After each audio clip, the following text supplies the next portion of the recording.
Welcome or welcome back to my channel. If you're new here, I'm Ria, and in today's video we are going to be using TBR prompts to pick my June TBR.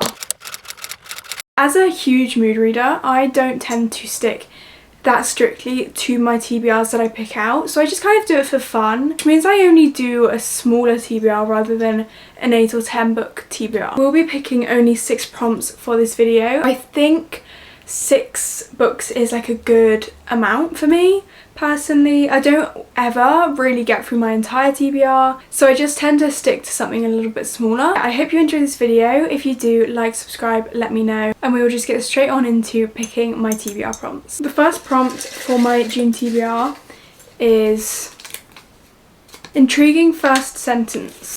City of Souls and Sinners. The line is, being human and angel themed felt a lot like walking into a party you weren't invited to, only there was no end to that party, no quick escape by simply walking out the door.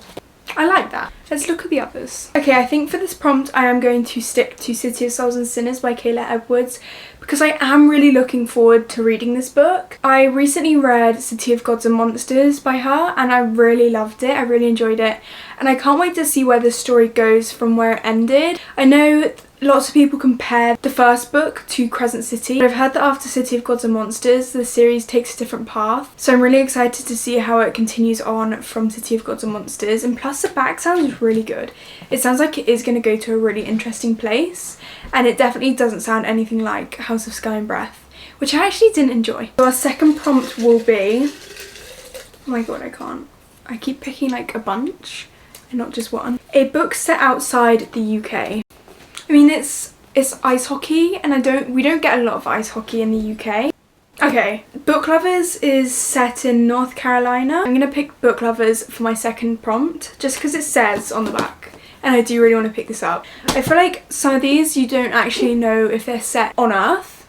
I mean, it can be quite difficult to actually know where they are set, but I think again, like something like Nocticadia, why did I think it was set in the UK? I think we're gonna go with Book Lovers anyway, so hopefully I get another prompt for Nocticadia later. Okay, my third prompt is a book with a purple cover. I've actually only got 2 purple covers, I think. We have Foxglove by Adalyn Grace, A Dawn of Onyx, which you can probably just about see that. I mean, I'd say that's mostly black, but there is purple on it.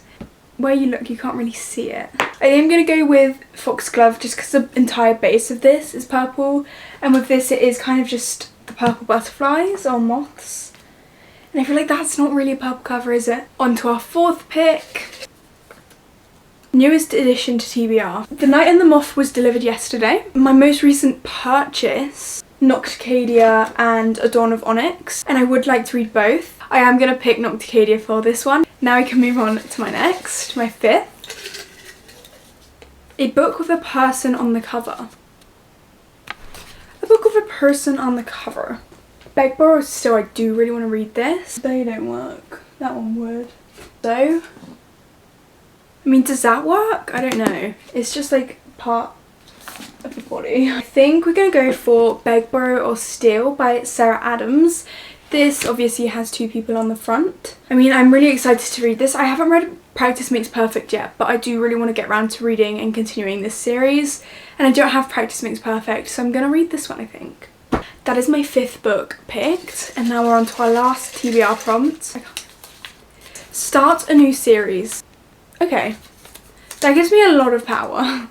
I could do Unsteady by Peyton Corin, Clockwork Angel by Cassandra Clare, A Dawn of Onyx, The Night and the Moth. I think I'm going to do Clockwork Angel because I am deep into the Shadowhunter universe and I really want to continue with the entire world, so I would like to continue with this, I think. So this is going to be my final pick. So just as a quick little recap, the books I have picked for my June TBR are City of Souls and Sinners by Kayla Edwards, Book Lovers by Emily Henry, Foxglove by Adalyn Grace, Nocticadia by Kari Lake, Begborough Still by Sarah Adams, finally Clockwork Angel by Cassandra Clare. This feels like a really, really good TBR and I'm really excited to get through. I feel like we've got a good range of books. We have a few romances, we've got fantasies, we've got a mix of both, I say, and I feel like I could get through most of these. Hopefully I'll stay in the mood to read them all. But yeah, I hope you enjoyed this and I will see you very shortly. Okay, so I thought because the section of this video where I was picking my June TBR wasn't very long, I would also include my May, I was going to say January then, my May reading wrap up. Which is, honestly, I feel like I've read quite a few books, a decent amount for the amount I've been working and just like busy.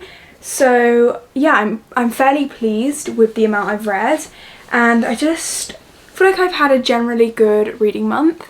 So I wanted to bring you guys along and tell you all about the books I read. Starting off the month, I ended up reading An Ember in the Ashes. I actually carried this from April into May, and I ended up finishing it in May. I have to say, I went into this series with, I don't want to say a huge amount of expectation, but I feel like I had at least some expectation because I'd heard very good things about this series. I was just really looking forward to going into it, and honestly, I was not disappointed. I really enjoyed this read, beginning to end. It is a bit slow to get into, but once you get to a certain point, everything starts to fall into place and the pace builds, and it just, it keeps you hooked. Seriously, I did not want to put this book down once I was like 100 pages into it. I just read and read and read, and I just wanted to continue reading. I really loved the writing style in this book, and I loved both the main characters' point of views that you get to see from,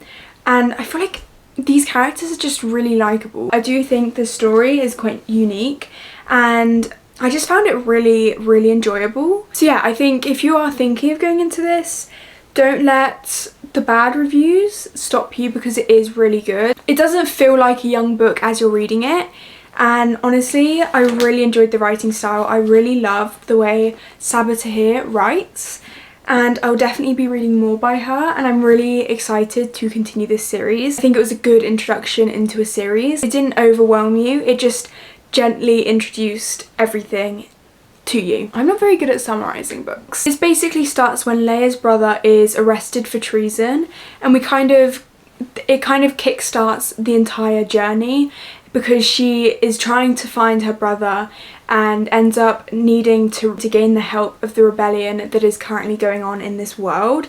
They kind of force her into a situation where she ends up meeting the main male character, and they figure out that their fates are kind of intertwined. It all kind of goes from there. It does have trial aspects to it, but I wouldn't say it hugely involves both the characters. It's an academy setting and it's really enjoyable. I definitely recommend this. I ended up rating it a 4.5 star because it was just amazing. It was a really good introductory book into a series. The next book I ended up picking up was Hookshot by Kennedy Ryan. I have read now Hookshot and Longshot by Kennedy Ryan. I loved Longshot. I mean, it's a very emotional and in-depth book. I mean, the themes you get in it are very explicitly talked about, so I would definitely check your trigger warnings if you're going into that. I honestly expected more going into this. I expected more trauma in a way, but it was still very heavily there. It just wasn't in the way I expected it to be. It wasn't quite as in-depth as Longshot was. It was still a very good book. This is about Lotus, who you do see and get introduced to in Longshot. I'm not sure if you see her in Blockshot, which is the second book in the series. I haven't read Blockshot. I have no desire to. I've not heard good things about it. This is about Lotus, who is working in fashion in New York City, so we get a New York City setting. Who doesn't love that? It's also about Kenan Ross, who is a single divorced dad in his closing years of his basketball career. So he's also in New York City because this is set over the summer break where the season's ended and then they're going into the new season. So we see him in New York City because his ex-wife is there and they have a kid together, so he's there to spend time with her. When this starts, they're both very much not in the point of their lives where they want to be meeting people. They want to be focusing more on themselves because they have experienced and been through some things where they need time to recover and need time to figure themselves out and just recoup from everything that's happened. The way everything goes down in this in my opinion, is actually perfection. I loved the friendship we got throughout this book because obviously I love a slow burn. Who doesn't? Because they both don't want the distraction of a relationship and getting to know someone and dating someone. They agree to stay friends. So I think that the fact that they became friends and it grew into more is something that is very much what I prefer, because you get that getting to know each other before any other feelings come into it. I loved this book so much. I rated it a 4.5 star. I loved both of these characters. I feel like Lotus is such an empowering, just empowered woman. She is so, I don't know, I just loved her character. I also loved Iris's character, and I love Kennedy Ryan's writing. I just loved her writing so much, and I feel like she handles things with such care, which is so important with the topics she discusses. I cannot wait to read more by Kennedy Ryan. I then went into Wait For It by Mariana Zapata. This is my first Mariana Zapata read. Genuinely, I thought picking this up, it was The Wall of Winnipeg and Me, because that's the one I was looking for. But for some reason I picked Wait For It up, and I thought this is the one I wanted. Can I just say I'm so glad this is the book I picked up. Not that I don't want to read any more books by her, because I really do. She is someone I want to read like her entire backlist of, even though some I've not heard great things about. I'm still going to read all her books as long as I keep enjoying them. This, don't even. Talk about slow burn. These characters didn't even get together, didn't even admit their feelings for each other until like 80% of the way through. That's literally insane. I can't lie to you, that is unheard of pretty much. I really enjoyed this. I loved again the friendship that formed. I loved the female main character. I loved the main male character. I loved the kids in this book. I loved just the stories, everything that happened, the friendship that formed, the way they got to know each other and then it developed again. I love a slow burn, and I love when it goes from strangers to friends to more.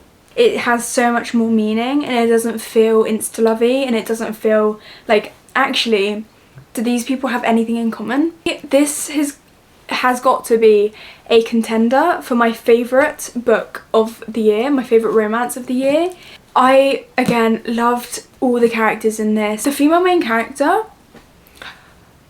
she is one of my new faves. She did not mess around. She was so brave and so strong to handle her circumstances the way she did, and again, I aspire to be her. She was everything, and I loved these characters. It's kind of mysterious, and you don't really find out a lot about her and her situation until you read this and get a decent amount of the way through, so I don't want to say too much. And if I didn't already say, I did rate Wait For It 5 stars, and I cannot wait to continue with her book. Okay, then after that I picked up Charming Deception by Jane Diamond, which was a Kindle Unlimited read. I ended up rating this a 4 star. I really enjoyed it, and I really want to continue this series. The second book literally came out 2 days ago. It's the first book in the Bayshore Billionaires series. I just really enjoyed it. I mean, it was a fun, quick read, and I think it was just very enjoyable. It was really good. It was really good. And I picked up one of my most anticipated reads, probably my most anticipated read of the year, Rewind It Back by Liz Tomforde. I waited on bated breath. You best believe I had this book pre-ordered from the moment I heard about it, and it was actually uploaded onto Amazon. Seriously, this honestly has got to be one of my most anticipated releases since I started reading in 2022. I love this world. I love the Windy City series. I've loved every single goddamn book in this series, and I'm so sad it's over, but at the same time I just loved every moment of it, and I can't wait to be able to reread every single book, and I can't wait to read more by Liz Tomforde. She is my favourite romance author, I'd probably say. The way she wrote these books, perfection. I love her. I loved this book so much. It was so good, and just getting to see the character that we've seen from the first book, who's been single throughout the entire series, getting to see him have his own story. It was so special. I don't love a second chance romance, don't get me wrong. I don't love them. This, she made me like it. Only Liz can make me like a second chance romance, because this was really good. Just getting to see all the characters all together, the way they welcomed Hallie into the group. The instant they met her, it was like she'd always been there. It was like there was no question about whether she was going to be friends with him or not. It was just instantly. It's the fact that they didn't even want to be friends with her because it was Rio's doing. They wanted to be friends with her to be friends with her. There's literally nothing else I can say, but I just love this series and I can't wait to go reread them. I'm desperate to, actually. I had such a good time with these characters in Chicago, and I'm honestly so sad to be leaving it behind, but again, I can't wait to see more from her. I can't wait to read Monty's book, which is coming out at the beginning of next year. I have a sneaky feeling we are going to get a book set in LA. Is it in LA or California? Just somewhere in California. I feel like it was heavily hinted at. I feel like it's the Cruz. Is it Cruz? Whoever Rio's neighbour was, Hallie did her house up. That I think we're going to see her and her brothers maybe have books. I hope you agree. I hope you kind of get what I'm saying. I feel like it was heavily hinted at and I would not be opposed to it. I mean, I'll pick up everything she writes. So yeah, I ended up rating this a 5-star. If I didn't already say, phenomenal. Please read this series if you haven't already. I mean, Mile High, either pick it up or don't. Look at it. I mean, look at what people say about it. I personally would say read it anyway. It was a good story. I liked it, but a lot of people just skip it because other people haven't liked it and they say to skip it. So just you choose. It's up to you if you want to go into it. If you go into it and don't like the beginning, just don't let that put you off the next books, because it definitely gets better. Play Along was my favourite.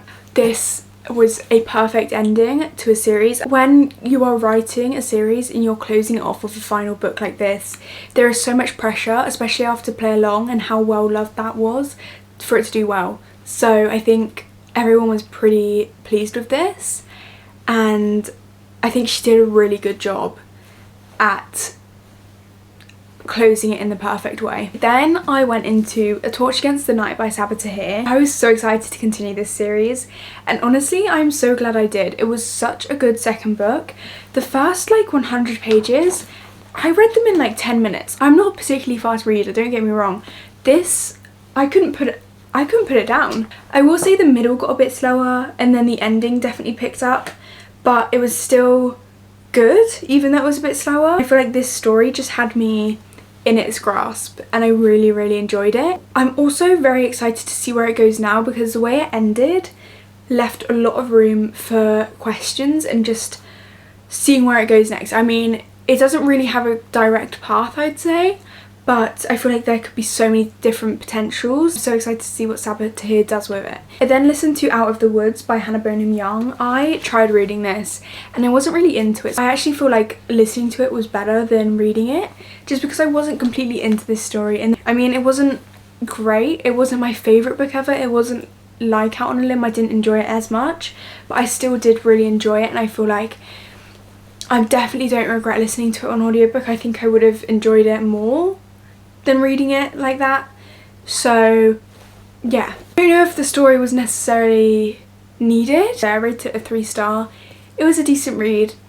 Then I listened to Mockingjay. I actually got like 200 pages into this physically reading it, and then I just kind of dropped off.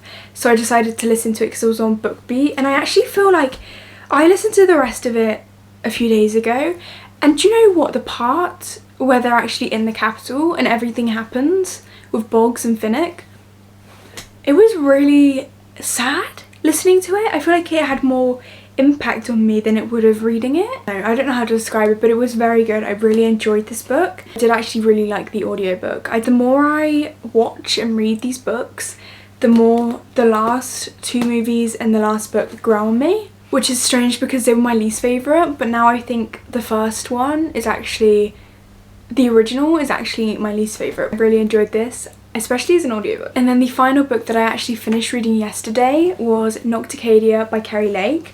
I had such a fun time with this. I'd seen so many people talk about it, so many people love it, specifically people who I personally think I've got a similar reading taste to. I never really pick up books with this sort of setting, with this sort of story, but I actually found it really interesting and I found it very unique, and I definitely love to go into more books like this because it was really enjoyable. I really liked it. I really liked the world and the kind of like gothic-y, eerie feel it had to it. I really enjoyed both the characters in this. I loved Lilia and I also really liked Everett. I mean, it was a very good read. It was very fun and I liked seeing a lot of the things happen in this. I did rate this a 4-star. I did enjoy it, I just didn't love it. That is it for this video. I hope you enjoyed. If you did, like, subscribe, let me know, and I will see you very soon in the next one.